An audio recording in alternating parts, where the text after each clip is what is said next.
चले जाएंगे, ये किसी ने सपने में भी नहीं सोचा था।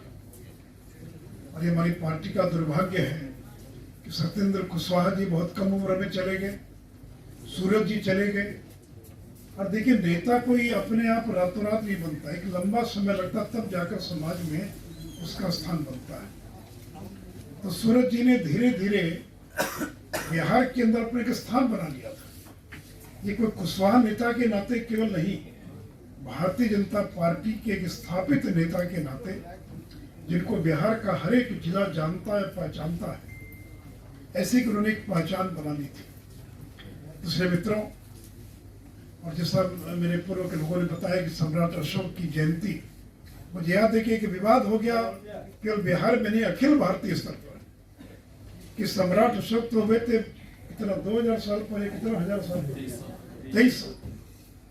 तो उनकी जाति क्या थी यह कैसे सूरजेंद्र कुशवाहा को मालूम हुआ? एक मित्र उन्होंने स्थापित कर दिया।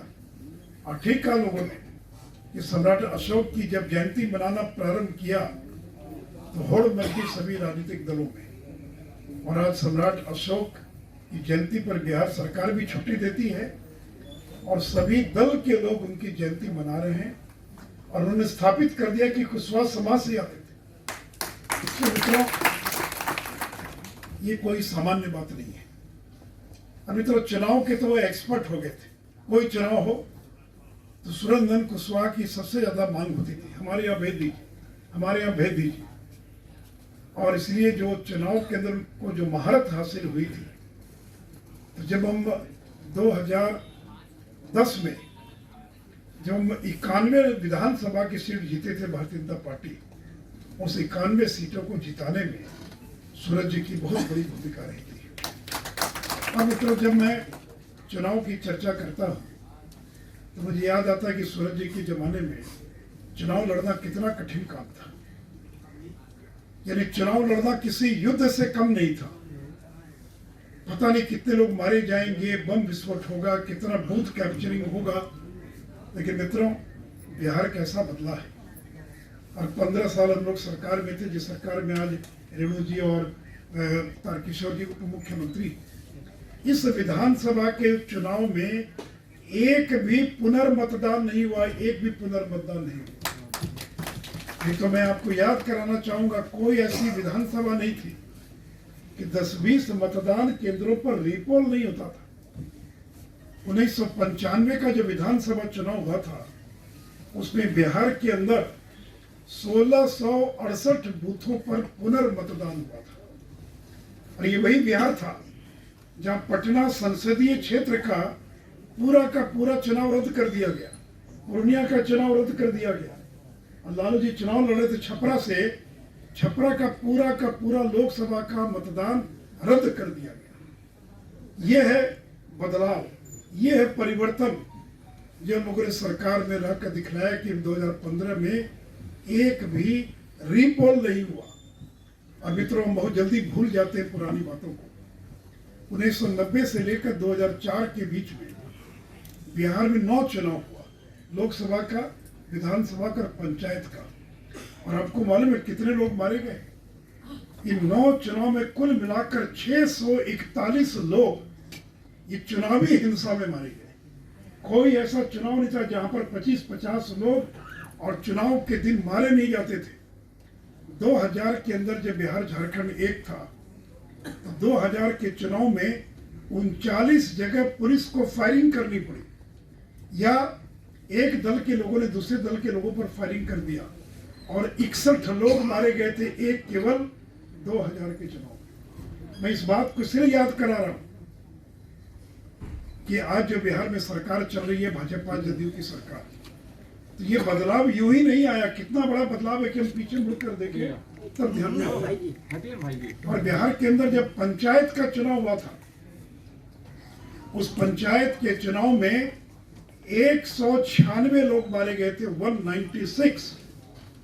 अभी नई पीढ़ी के लोगों को तो विश्वास भी नहीं होगा, लगेगा कि सुशील मोदी जी पता नहीं कहां से आंकड़े ला रहे। तो इसलिए मित्रों, बिहार कितना बदला है उसका प्रमाण ये चुनाव है। नहीं तो कोई बाहुबली छोड़कर दूसरा व्यक्ति चुनाव लड़ सकता है और रेणु देवी और तारकिशोर जैसे सीधे साधे लोग लगातार 3 बार 4 बार 5 बार चुनाव जीत सकते हैं, ये उस जमाने में कोई सोच भी नहीं सकता था। इसलिए मित्रों, ये जो बिहार के अंदर जो बदलाव आया है, और मित्रों इसके अंदर बहुत बड़ी भूमिका ईवीएम की है। और 2005 में जब नीतीश जी के नेतृत्व में भाजपा जी की सरकार बनी, तो जो हमने कानून का राज स्थापित किया, ये उसका परिणाम था।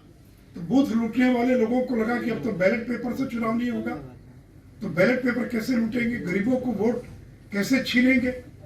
और आपको याद होगा, इसी विधानसभा चुनाव में राहुल गांधी आए थे बिहार के दौरे पर, क्या कहा था उन्होंने? चंपारण में कहा कि जो ईवीएम है वो एमवीएम बन गया। एमवीएम का मतलब क्या?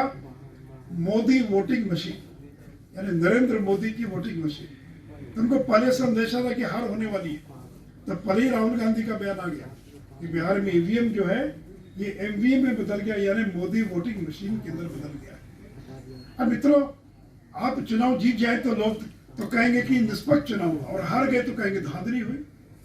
यही लोग थे जो कोविड के अंदर चुनाव का विरोध कर रहे थे, यही लोग थे जो कहते थे ईवीएम से चुनाव नहीं होना चाहिए, मत पत्र से चुनाव हो ताकि बूथ लूटा जा सके, क्योंकि ईवीएम को और लूटा नहीं जा सकता है। और मित्रों, लोकतंत्र में वोट, अब किसको कितना वोट आया, क्या ईवीएम के अंदर कोई धांधली कर सकता है? यहाँ तो सम्राट चौधरी से के सारे लोग बैठे हुए हैं। कोई ईवीएम के अंदर कोई धांधली हो सकती है? कोई गिनती के अंदर किसी प्रकार की गड़बड़ी हो सकती है? एक वोट से भी अगर आप हार गए तो आप हार गए, एक वोट से भी जीत गए तो आप जीत गए। और ये जो आज बिहार के अंदर राष्ट्रीय जनता दल के लोग जो हल्ला कर रहे हैं कि कम वोटों से 20 सीटें हम हार गए, कम वोटों से, अरे नाम तो बताइए कौन सी 20 सीट है? और मित्र, मैं तो उनसे जानना चाहता हूं कि अगर रामगढ़, जहां राष्ट्रीय जनता दल के प्रदेश के अध्यक्ष जगता बाबू का बेटा चुनाव लड़ रहा था, वो अगर 189 वोट से चुनाव जीता, तो क्या वो धांधली हुई, ईवीएम में गड़बड़ी हुई कि 189 से जीत गया चुनाव?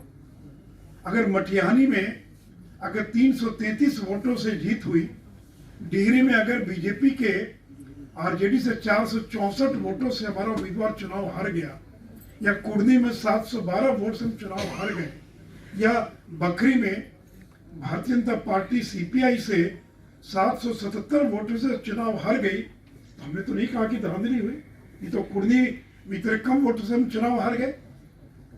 लेकिन मित्रों, एक चुनाव के बाद एक माहौल बनाने का प्रयास, सरकार नहीं बना पाए, उसका ठिकरा फोड़ रहे हैं कि चुनाव में धांधली हो गई। अरे जाना तो कोर्ट जाओ, कौन मना करता है कि कोर्ट जाने के लिए आप स्वतंत्र हैं।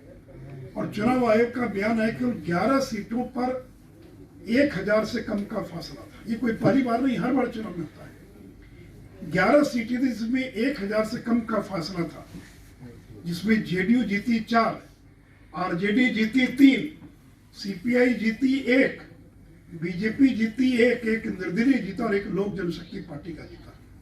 तो वे आप भी तो 3 जीते आरजेडी और 1 जीता सीपीआई, तो 4 सीट तो आप भी जीते, जो 1000 से कम मतों का केवल फासला था।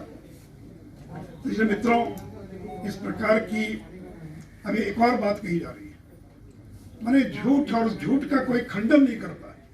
कहा गया कि पोस्टल बैलेट की गणना पहले होनी चाहिए, जबकि अंत में की गई। कोई बता दे पूरे बिहार में एक भी जगह पोस्टल बैलेट की गणना बाद में हुई हो? अरे नियम है कि पोस्टल बैलेट की गणना पहले होगी, उसके बाद मशीन खुलेगा।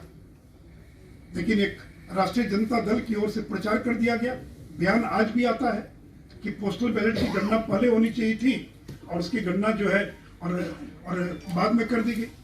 फिर ये कहा गया कि पोस्टल बैलेट बड़ी संख्या में रद्द कर दिया गया, और ये कहा, और ये बयान दिया विधानसभा में कि पोस्टल बैलेट वाले पढ़े लिखे लोग होते, उनका मतदान पत्र कैसे, उनका मत पत्र रद्द कैसे हो सकता है? तभी तो स्नातक और शिक्षक निर्वाचन क्षेत्र का चुनाव हुआ, जिसमें ग्रेजुएट से कम कोई नहीं था, इंटर से कम कोई नहीं था, और मालूम है कितना बैलेट पेपर रद्द हुआ? कुल मतदान का 10% से ज्यादा मत पत्र रद्द हुआ एक एक शिक्षक और स्नातक निर्वाचन क्षेत्र में। गलती कोई कर सकता, पढ़े लिखे लोगों ने गलती कर दिया। लेकिन एक झूठा प्रचार। इसलिए मेरे मित्रों, मैं आज के अवसर पर इतना ही कहना चाहूंगा। और जो लोग ये डर दिखाते हैं कि सरकार 5 साल नहीं चलेगी, तो मैं ऐलान करना चाहता हूं, इस सरकार को, बिहार की सरकार को कोई हिला नहीं सकता है, कोई बिगाड़ नहीं सकता है। स्पष्ट जनादेश मिला 125 का, और आपको तो 110 है, 15 का फासला है।